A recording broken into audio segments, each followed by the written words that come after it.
Jen, thank you so much for inviting us into your house to chat with you today and for being one of our stronger women.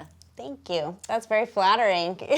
I should have like weights or something. I have some. All right, let's bring them all later. So thinking about self-care, do you have an essential self-care ritual or something that's a must-do, no compromise that you like to do to take care of yourself? Yeah, I have fallen into, I think self-care is, and you know this too, a huge trend for 2018. We actually just launched some self-care stuff today, but I've always prioritized it. I have over the holidays being home, I have fallen into like this self-care. It's like a spa here. Every day is a new mask and a scrub and but honestly, my number one thing is sleep.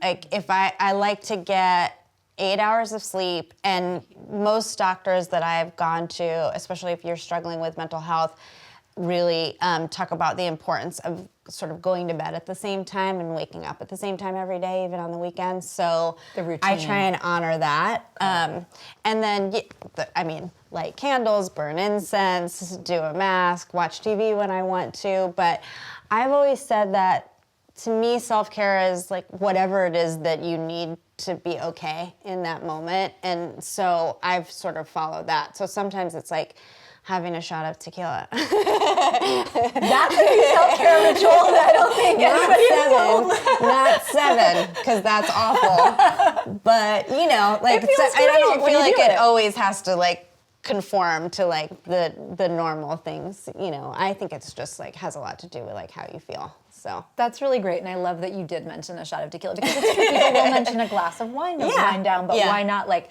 that drink that just, you're all of a sudden like, hey, all right, I feel great, let's do whatever needs to be. I've been doing a new diet, and there's no beer and wine allowed, but but you can do light spirits. So what is this diet? Bulletproof Diet. Ooh. Yeah. So are you a bulletproof coffee person? Yeah. I love it. Obsessed. What inspired you to do the Bulletproof Diet? Well, it's interesting because I had a therapist tell me about bulletproof coffee years ago, and when she said you put butter in your coffee, I was like, I'm not putting butter in my coffee. And so it sort of, I think, maybe implanted itself somewhere in my mind. And then I started reading about it again, and I was actually in Hawaii and happened upon this little shack like near the big surfing pipeline, and they had Bulletproof, and I was just like, I think I'm gonna try it. And I felt so good that then once I got back to LA, I was just like, I'm just gonna start. So I had been drinking the coffee, and then when I knew in late November after Thanksgiving, I was like, I want to start taking better care of myself. I was like, I'm drinking the coffee, let me start reading a little bit more about the diet. And it's so scientific, like it's easy for me to latch onto that sort of thinking. And then I just started following the whole regime. And like we said, you know, all the positive aspects have kept me very motivated to stay on it, so.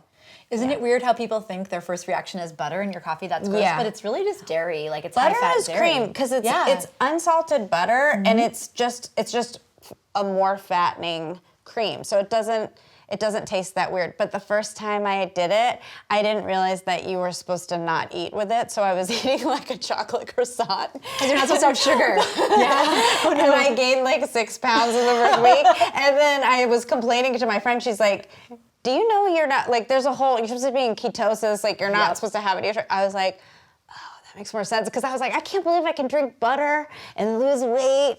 And then... Because it's like high fat and low sugar, and that's the ketosis. Yeah, my husband would do the same thing. He'd have the Bulletproof coffee and drink a green smoothie, and I was like, that's full of sugar. Yeah, you can't do that. So it's good to know that you're like on track and it works. And like, ketosis is supposed to be so good for our brains. It's hard to get into, but then it helps us to feel like have all this energy. Yeah, it's wild. I feel like a machine. I feel like a machine. Which is good or bad. I know. I'm not sure yet. So when it comes to Bulletproof coffee, it sounds like that's one of the biggies. Is there another snack or food that's just like your fave or go-to that you swear by? Well, off the diet, I'm definitely like a pizza, French fries, pasta, which makes me so weird. No, it's like I'm definitely that type of person. So honestly, this has been a real transition for me to like not base all of my emotions in food. And so it's honestly been the coffee that's been the best thing. Oh, and I eat a lot of pickles. I don't know if I'm supposed to do that on the diet, but I love those are so Bubby's tasty. pickle kosher. Bubby's, Yeah, they're so good. Yeah. But yeah, that's it. I mean, I'm normal. I'll definitely go for McDonald's French fry when I'm not doing what I'm doing right now. So bulletproof coffee and kosher dills and occasional McDonald's, but this is like, it sounds like a new year, new you diet. Is it to like kind of manage things and like help yourself to feel better? Yeah, I also recently got divorced and just like ate my way through that process and just I really just wasn't feeling good and was feeling super foggy, and I just feel like there's a lot I want to do and I want to be strong enough to do it. And I knew that if I was smarter about what I put in my body, I would feel better immediately. It's just annoying because I want the things that I mentioned. But yeah, it's been good. And I did a crazy thing, which is I started on December 1st and went through all of the holidays and holiday parties and everything, like just not. And you were able to do it? Yeah. That's amazing. Yeah. That's incredible. And like that shows your resolve and that made me go into January, because normally it's January 1st. And last year I was going to do that. And on Christmas Day, I dropped a bottle of champagne on my foot and broke my toe. Oh, so it like so January 1st was a total disaster because I couldn't exercise and I was like depressed. So I was eating. So I was just like, I'm not going to do that this year. I'm going to start early. I'm going to enter into 2018 already as like a success story. Well done. Yeah, so far so good. It could change at any time.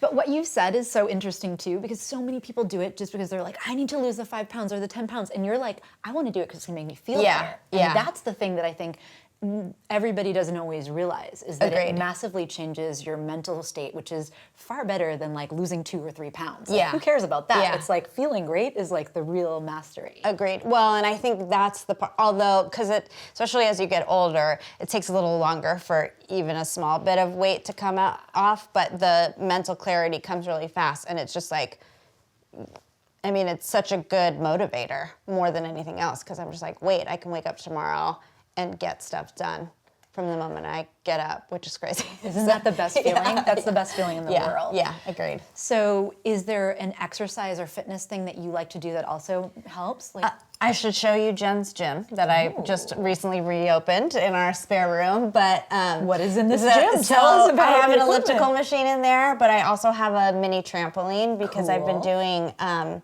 this workout called Lek Fit, which is it's Lek Fit. And I haven't heard about that one, so tell it's really cool. You basically, so the class I take is called Bounce. So you do your cardio on a mini tramp, which sounds really scary. Like the first time I went, I was just like, are you sure I'm not gonna die? I feel like I'm gonna die. And they're like, no one has ever died. Like, it's fine. What about falling off or anything? Like, no, like no one ever really falls off. Like there's definitely moments where you're like, well, you know, when you first start. But now, I was just doing it this morning, and you're doing like high kicks, and you're basically, they do like a choreographed routine on there.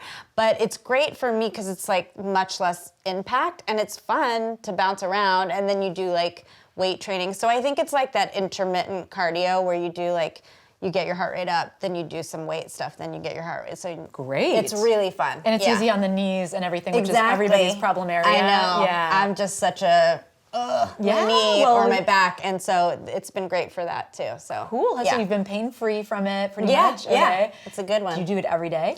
Or how many days a week? So she has a studio by our office, so the days that I'm in the office, I try and go in the morning, and then you can stream it. So I do it most days. I don't do it every day. I think it just depends. Also on this diet, they're like, you don't have to exercise if you don't want to, which was like, I'm like, don't tell me that. Tell me I absolutely have to.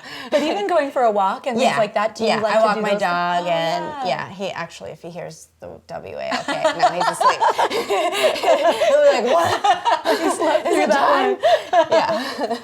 Before you go to a media appearance or you've spoken on a lot of panels, What do you do to calm anxiety or nerves? Is there a trick that you have or something? Other than Xanax. Well, hey! Maybe just like a little piece off the end.